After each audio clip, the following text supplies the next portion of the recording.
In 2015, the leaders of the world made a big promise. A promise that over the next 15 years, the lives of billions of people are going to get better with no one left behind. That promise is the Sustainable Development Goals, the SDGs. We're now 3 years in, a fifth of the way into the journey. The clock is ticking. If we're off track now, it's going to get harder and harder to hit those goals. So what I want to do for you today is give you a snapshot on where we are today, some projections on where we're heading, and some ideas on things we might need to do differently. Now, the SDGs are, of course, spectacularly complicated. I would expect nothing less from the United Nations. How many goals? Maybe something tried and tested, like 3, 7, or 10. No, let's pick a prime number higher than 10. 17 goals. I congratulate those of you who have memorized them already. For the rest of us, here they are. 17 goals ranging from ending poverty to inclusive cities to sustainable fisheries. All a comprehensive plan for the future of our world. But sadly, a plan without the data to measure it. So how are we going to track progress? Well, I'm going to use today the Social Progress Index. It's a measure of the quality of life of countries, ranging from the basic needs of survival, food, water, shelter, safety, through to the foundations of well-being, education, information, health and the environment, and opportunity, rights, freedom of choice, inclusiveness, and access to higher education. Now, the Social Progress Index doesn't look like the SDGs, but fundamentally it's measuring the same concepts. And the Social Progress Index has the advantage that we have the data. We have 51 indicators drawn from trusted sources to measure these concepts. And also, what we can do, because it's an index, is add together all those indicators to give us an aggregate score about how we're performing against the total package of the SDGs. Now, one caveat. The Social Progress Index is a measure of quality of life. We're not looking at whether this can be achieved within the planet's environmental limits. You will need other tools to do that. So how are we doing on the SDGs? Well, I'm going to put the SDGs on a scale of 0 to 100. And 0 is the absolute worst score on each of those 51 indicators. Absolute social progress, 0.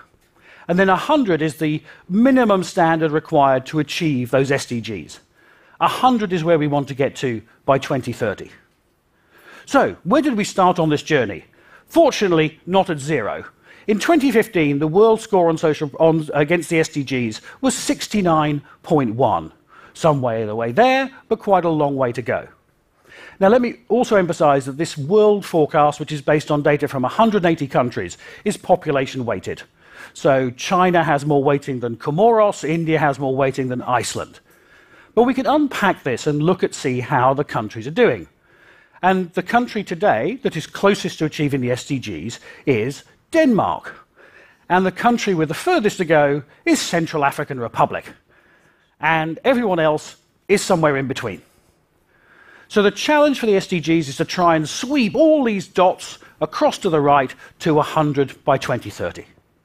Can we get there? Well, with the Social Progress Index, we've got some time series data. So we have some idea of the trend that the countries are on which we can build some projections. So let's have a look. Let's start with our top performing country, Denmark. And yes, I'm pleased to say that Denmark is forecast to achieve the SDGs by 2030. Maybe not surprising, but I'll take a win. Let's look at some of the other richer countries of the world, the G7. And we find that Germany and Japan will get there or thereabouts.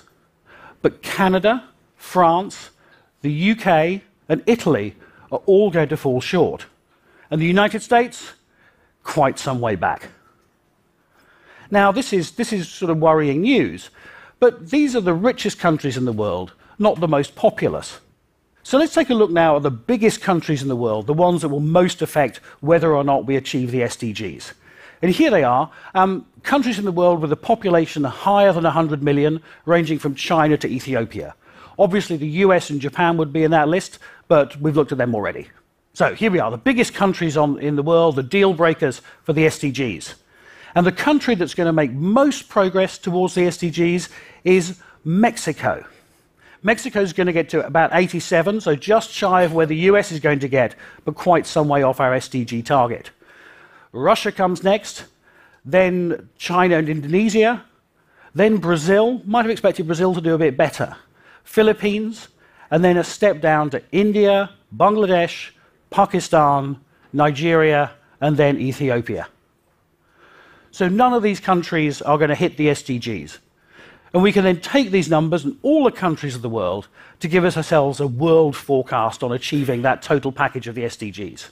So remember, in 2015, we started at 69.1. I'm pleased to say that over the last 3 years, we have made some progress. In 2018, we've hit 70.5. And if we project that rate of progress forward to 2030, that's going to get us to 75.2, which is obviously a long way short of our target. Indeed, on current trends, we won't hit the 2030 targets until 2094. Now, I don't know about you, but I certainly don't want to wait that long. So what can we do about this? Well, the first thing to do is we've got to call out the rich countries. Here are the countries closest to the SDGs, with the greatest resources, and they're falling short. Maybe they think that this is like the old world where goals from the UN are just for poor countries and not for them. Well, you're wrong. The SDGs are for every country, and it's shameful that these wealthy countries are falling short. Every country needs a plan to implement the SDGs and to deliver them for their citizens. G7, other rich countries, get your act together. The second thing we can do is look a bit further into the data and see where there are opportunities to accelerate progress or there are negative trends that we can reverse. So I'm going to take you into 3 areas. One where we're doing quite well, one where we really should be doing better, and another where we've got some real problems. Let's start with the good news, and I want to talk about what we call nutrition and basic medical care. This covers SDG 2 on no hunger and the basic elements of SDG 3 on health, so maternal and child mortality, infectious diseases, etc. This is an area where most of the rich world has hit the SDGs. And we also find, looking at our big countries, that the most advanced have got pretty close. Here are our 11 big countries, and if you look at the top, Brazil and Russia are pretty close to the SDG target. But at the bottom, Ethiopia, Pakistan, a long way to go. That's where we are in 2018. What's our trajectory? On the current trajectory, how far are we going to get by 2030? Well, let's have a look. Well, what we see is a lot of progress. See Bangladesh in the middle. If Bangladesh maintains its current rate of progress, it could get very close to that SDG target. And Ethiopia at the bottom is making a huge amount of progress at the moment. If that can be maintained, Ethiopia could get a long way. We add this all up for all the countries of the world, and our projection is a score of 94.5 by 2030. And if countries like the Philippines, which are growing more slowly, could accelerate progress, then we could get a lot closer. So there are reasons to be optimistic about SDGs 2 and 3. But there's another very basic area of the SDGs where we're doing less well, which is SDG 6 on water and sanitation. Again, it's an SDG where most of the rich countries have already achieved the targets. And again, for our big countries, our big 11 emerging countries, we see that some of the countries, like Russia and Mexico, are very close to the target. But Nigeria and other countries are a very long way back. So, how are we doing on this target? What progress are we going to make over the next 12 years based on the current direction of travel? Well, here we go. And yes, there is some progress. Our top 4 countries are all hitting the SDG targets. Some are moving forward quite quickly. But it's not enough to really move us forward significantly. What we see is that for the world as a whole, we're forecasting a score of around 85, 86 by 2030. Not fast enough. Now, obviously, this is not good news. But I think what this data also shows is that we could be doing a lot better. Water and sanitation is a solved problem. It's about scaling that solution everywhere. So if we could accelerate progress in some of those countries that are improving more slowly, Nigeria, the Philippines, etc., then we could get a lot closer to the goal. Indeed, I think SDG 6 is probably the biggest opportunity of all the SDGs for a step change. So that's an area we could do better. Let's look finally at an area where we are struggling, which is what we call personal rights and inclusiveness. This is covering concepts across a range of SDGs. SDG 1 on poverty, SDG 5 on gender equality, SDG 10 on inequality, SDG 11 on inclusive cities, and SDG 16 on peace and justice. So across those SDGs there are themes around rights and inclusiveness. And those may seem less immediate or pressing than things like hunger and disease, but rights and inclusion are critical to an agenda of no one left behind. So how are we doing on those issues? Let's start off with personal rights. And what I'm going to do first is show you our big countries in 2015. So here they are, and I've put the USA and Japan back in, so it's our 13 biggest countries in the world. And we see a wide range of scores. The United States at the top, with Japan hitting the goals, China a long way behind. So what's been our direction of travel on the rights agenda over the last 3 years? Let's have a look. Well, what we see is actually pretty ugly. The majority of the countries are standing still or moving backwards. And big countries like Brazil, India, China, Bangladesh have all seen significant declines. This is worrying. Let's have a look now at inclusiveness. And inclusiveness is looking at things like violence and discrimination against minorities, gender equity, LGBT inclusion, etc. And as a result, we see that the scores for our big countries are generally lower. Every country, rich and poor alike, is struggling with building an inclusive society. Well, what's our direction of travel? Are we building more inclusive countries? Let's have a look. Progress to 2018.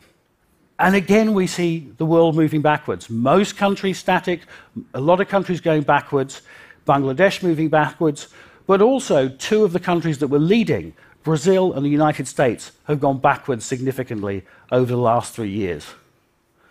Let's sum this up now for the world as a whole.